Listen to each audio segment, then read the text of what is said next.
हम गरीब हैं, मिडिल क्लास में हैं तो क्या हुआ? क्या हम आईएएस बनने का सपना नहीं देख सकते? मेरे माँ बाप मजदूरी करते हैं, उनके पास में मेरी तैयारी के लिए पैसे नहीं है तो क्या हुआ? सपने देखना और उसे पूरा करना मेरा अधिकार है, जिसे कोई नहीं छीन सकता, कोई नहीं रोक सकता। इस वीडियो में अंत तक जरूर बने रहना। इसी प्रकार के मोटिवेशनल वीडियो आपको इस चैनल पे मिलते रहते हैं। चैनल को लाइक, शेयर एंड सब्सक्राइब करना।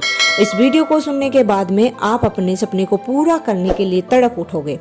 सफीन नाम का एक लड़का, शायद आपने नाम सुना होगा, चलो खैर कोई बात नहीं। सफीन गुजरात के एक छोटे से गांव में रहता था। उनके माता पिता एक प्राइवेट कंपनी में काम करके घर का गुजारा चलाते थे, पर किसी वजह से कंपनी ने उन्हें निकाल दिया। नौकरी जाने के बाद में एक हंसता खेलता परिवार गरीबी से जूझने लगा, पर माँ बाप के कंधों की जिम्मेदारियों के बोझ ने उनको और ज्यादा मजबूत कर दिया। और परिवार की स्थिति सुधारने के लिए और बेटे की पढ़ाई के लिए पिता घर घर जाकर इलेक्ट्रीशियन का काम करने लगे, और उनकी माँ भी इस काम में पीछे नहीं रही और वो घर घर जाके झाड़ू पोछे का काम करने लगी। पर इतने में उनका घर का खर्चा तो निकल रहा था, पर बच्चे की पढ़ाई के लिए पैसे नहीं बच रहे थे। तो इनके माँ बाप ने एक्स्ट्रा काम करने लगे। यार, एक बाप अपने बेटे की पढ़ाई के लिए सब कुछ कुर्बान कर देता है। सफीन ये सब देख रहा था और वो सोचने लगा कि अगर इस परिवार की स्थिति को सुधारना तो वो सफीन के अलावा और कोई नहीं हो सकता। तो सफीन भी अपने सपना निर्धारित कर लिया और उसी पे जी जान से मेहनत शुरू कर लिया और कुछ करने की ठान ली। वो अपना, अभी तक वो छोटा बच्चा था, अपनी स्कूल की पढ़ाई कर रहा था, पर लेकिन उसे आगे क्या करना है इसके बारे में समझ नहीं थी।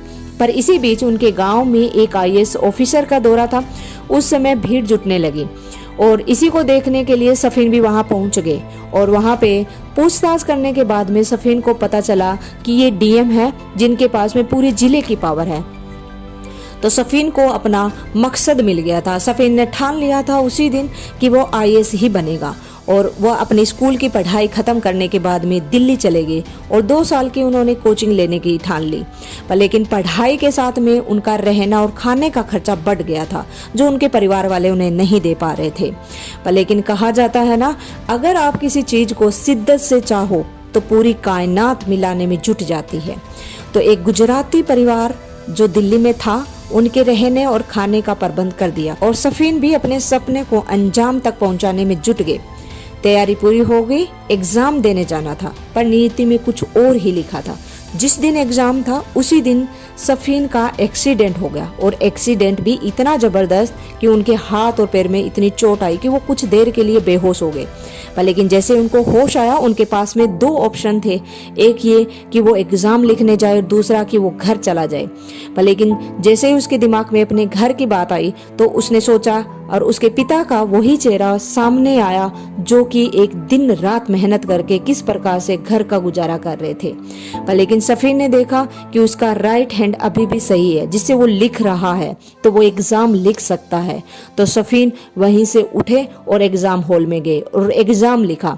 तो इस प्रकार से 2017 में जब रिजल्ट आया यूपीएससी का, तो 570 की रैंक के साथ में सफीन एक आईएएस ऑफिसर बने।